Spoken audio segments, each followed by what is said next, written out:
3 hours from now, on the red clay of the Foro Italico in Rome, the entire nation of Kazakhstan will hold its collective breath as a 20-year-old Filipina ranked world number 42 steps onto center court to face the reigning Australian Open champion, the reigning Wimbledon conqueror, the so-called Ice Queen of the WTA Tour. ELENA Rybakina, the two-time Grand Slam champion who just dismantled Maria Sakkari 6-4, 6-1 with the effortless brutality of a player operating on an entirely different level, is expected by many to dominate. But if the tennis establishment believes they already know how this story ends, then they have not been paying attention. Alex Eala owns a stunning 4-3 record against top 10 opponents, with statement victories over stars like Madison Keys, Jasmine Paolini, and Coco Gauff already proving she fears absolutely no one. Now, Rybakina becomes the next massive name standing in her path. Stop everything you are doing right now. Put your phone on airplane mode, turn the volume all the way up, lock the door, and tell every Filipino you know to clear their afternoon, because what is about to unfold on one of the most prestigious clay court stages in the world is far bigger than just another tennis match. This is the biggest moment of Alex Eala's young career so far, a seismic event, a defining test, and the moment her incredible clay court rise reaches its highest possible level. 1 calendar week before Roland Garros, at the Italian Open round of 32 on May 10, 2026. The ultimate David vs. Goliath story is about to be tested once again, except this David has already slain 4 giants this season and arrives armed with a lethal, heavy left-handed topspin forehand capable of tearing through even the best defenses on clay. What is at stake today for Alex Eala is enormous, and this may be the single most consequential match of the entire 2026 European clay swing for the young Filipina sensation. She walks onto center court carrying 16 tour-level victories across 10 tournaments this season, more wins than any left-handed player on the WTA Tour in 2026. This is no longer a promising junior story. This is the breakthrough clay court campaign her career has been building toward ever since she entered the Rafael Nadal Academy as a 12-year-old back in 2018. In her opening round match, she bageled Magdalena Frech in the first set, survived the Polish veteran's counterattack, and closed the deciding set 6-4 while winning 68% of her second serve points, silencing every lingering doubt created by difficult stretches in Linz, Stuttgart, and Madrid. Then came an even more terrifying performance as she avenged her Auckland heartbreak with a ruthless 6-4, 6-3 destruction of Wang Xinyu after recovering from an early 30-0 deficit in the opening set. She broke a world-class serve 7 times, committed 0 double faults, and became the first Filipina in the Open era to reach the 3rd round of the Italian Open. The momentum is real, the form is peaking, and the confidence radiating from Alex Eala right now is becoming genuinely frightening for the rest of the tour. But now comes the ultimate obstacle standing in her path: ELENA Rybakina, the Kazakh thunderstorm herself. A biomechanical masterpiece engineered for pure baseline destruction, ELENA Rybakina stands 6 feet tall, 26 years old, and firmly entrenched at world number 2. The reigning Australian Open champion after defeating world number 1 Aryna Sabalenka in the final earlier this year and a WTA Finals winner, she represents one of the most clinically efficient forces in modern women's tennis. Her serve alone, frequently clocked above 120 miles per hour, is not just powerful but surgically precise, turning service games into near-instant executions. Statistically, she arrives in this match with an intimidating pattern: 24 wins in her last 26 WTA 1000 matches after winning the first set, along with 12 consecutive opening round victories at WTA 1000 level. These are the kind of numbers that suggest she doesn't simply beat opponents on this stage, she processes them with machine-like consistency. But this matchup shifts dramatically when placed on clay. Rybakina's game is built on first-strike tennis, a massive serve, a crushing flat forehand, and an emphasis on short, explosive points. On faster surfaces like grass, that style becomes devastating, her ground strokes cutting through the air like lasers and ending rallies before they can even develop. Clay, however, changes the entire equation. It slows the ball, extends the rallies, and strips away much of her serve advantage, forcing longer, more physically demanding exchanges that test patience as much as power. and that is where the narrative tightens. Because those prolonged, grinding exchanges are precisely where Alexandra Eala is beginning to thrive, shaped by years of development within one of the most elite clay court training environments in tennis. This is not a surface that naturally rewards Rybakina's first strike blueprint, but it is one that can magnify any crack in rhythm, timing, or endurance. Rybakina herself has acknowledged this contrast in playing conditions, recognizing that clay demands a different kind of construction entirely, one that does not always align with her instinctive patterns, vulnerability itself.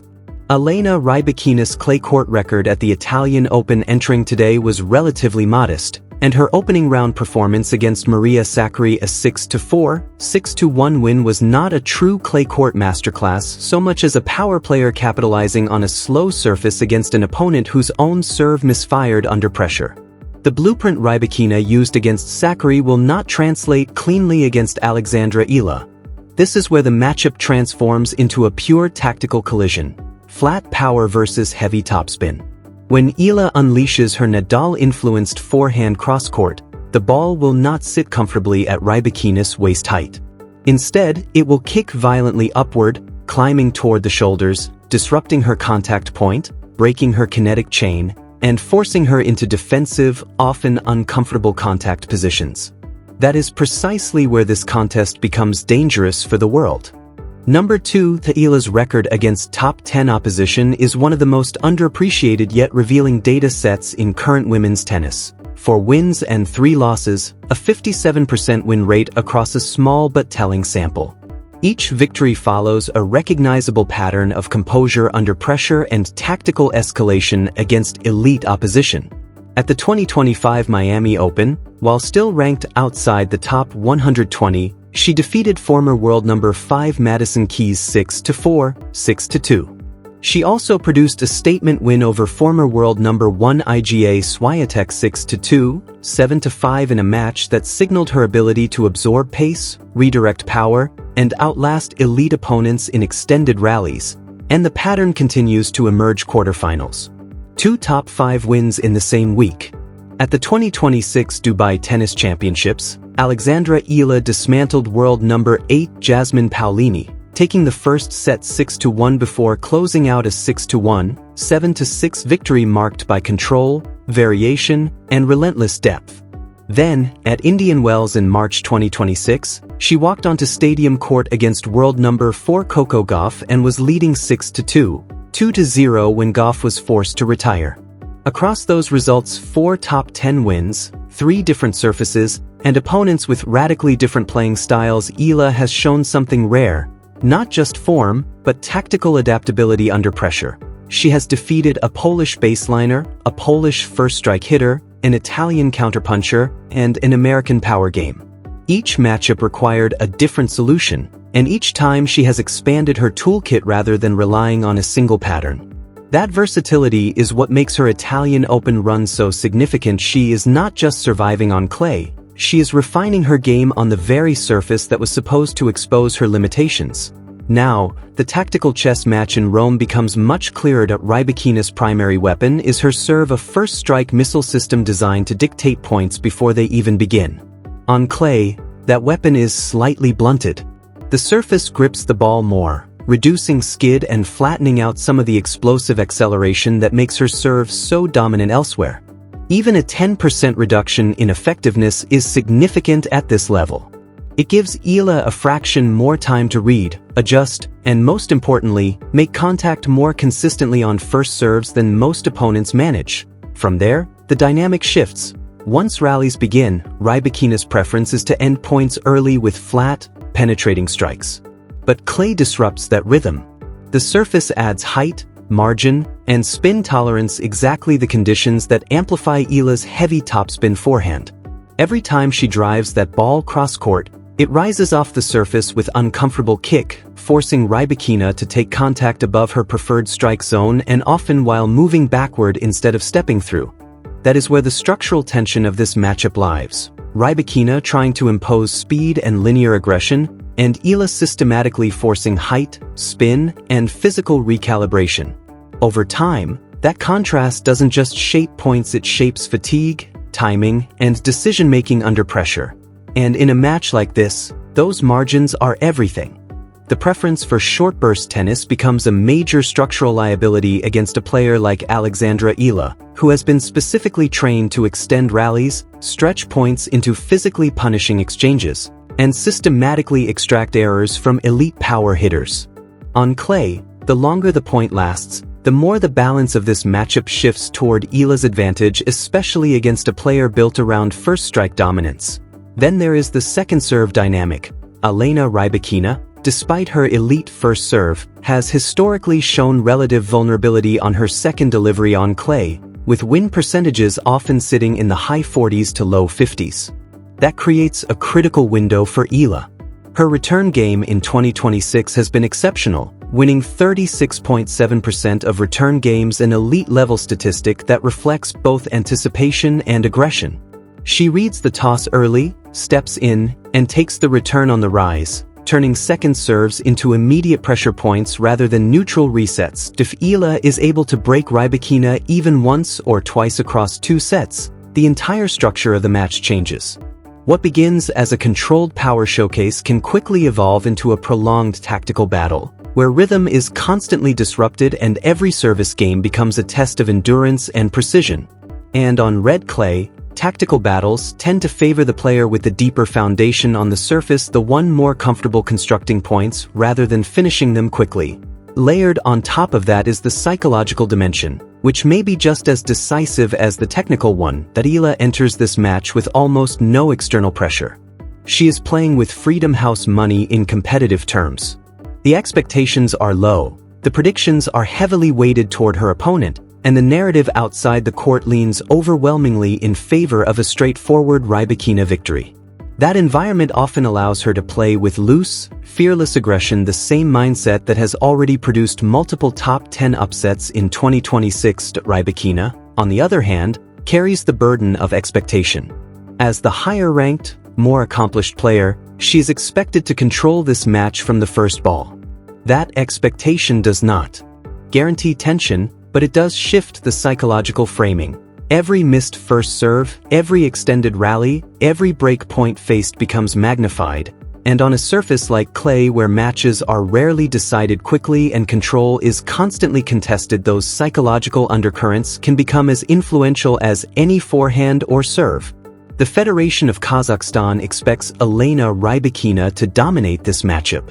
A loss to an unseeded player ranked nearly 40 places below her on clay, where she is still widely considered one of the favorites, would immediately generate uncomfortable headlines and renewed scrutiny about her surface-specific vulnerability heading into Roland Garros. That asymmetry in expectation creates a clear psychological divide. On one side, Rybakina carries pressure that is both external and institutional. Anything less than a routine win is likely to be interpreted as underperformance, especially given her ranking, Grand Slam pedigree, and recent dominance at the highest level. Every extended rally, every missed first serve, every break point faced becomes amplified under that lens. On the other side, Alex Eala enters with a very different mental framework: freedom. Throughout this Italian Open run, support for Eala has grown into a visible and audible force. Filipino fans across Europe have been increasingly present in the stands, with flags appearing prominently during her matches and chants in Tagalog cutting through broadcast microphones. It is not a corporate-backed atmosphere, it is grassroots energy built on identity, sacrifice, and long-standing emotional investment in a rare elite-level breakthrough story that creates a unique kind of pressure imbalance. In long, physically draining rallies, especially those extending beyond 10 or 15 shots, the environment becomes almost suffocating in intensity. Both players will be tested physically, but the emotional resonance of the crowd is likely to feel disproportionately aligned with Eala, feeding momentum in moments where fatigue sets in and decisions become instinctive rather than planned. Rybakina, by contrast, has not experienced this specific type of crowd dynamic against Eala on a slow clay court stage. That unfamiliarity matters more than it might appear on paper, because momentum in tennis is rarely just technical, it is psychological, rhythmic, and environmental. The stakes beyond this match only sharpen the importance that a victory for Eala would send her into the round of 16 at a WTA 1000 clay event for the first time in her career, a historic milestone for a Filipino player at this level. The ranking points gained would likely push her toward a new career high and significantly improve her seeding outlook heading into Roland Garros qualification positioning and draw dynamics. A loss, however, would still leave her trajectory intact, but it would close off a rare opportunity to convert a breakthrough clay swing into a defining ranking jump ahead of the season's second Grand Slam. Either way, what unfolds in Rome is no longer just a match in isolation. It is a pressure test on form, expectation, surface adaptation, and belief, all converging on one center court under the Roman sky. At this stage, Alexandra Eala still walks away with 3 wins at a WTA 1000 clay event, an emphatic avenging of her Auckland loss, and a surge of momentum that reshapes her entire season trajectory. There is no negative outcome here for her long-term development, but in elite sport, the path matters less than the message sent along it. And today, on center court in Rome, that message becomes the focal point. This is where Eala demonstrates that she is not a hard-court specialist who happened to find form on clay. She shows that the recovery block in Madrid was not incidental, but structural, producing a more complete, more resilient version of her game. She proves that the methodology absorbed over 8 years at the Rafael Nadal Academy translates directly onto the biggest stages, against the most decorated active power servers on tour. The progression matters. The signal matters. The perception inside the locker room matters even more. At 3 o'clock at the Foro Italico in Rome, Italy, the round of 32 begins.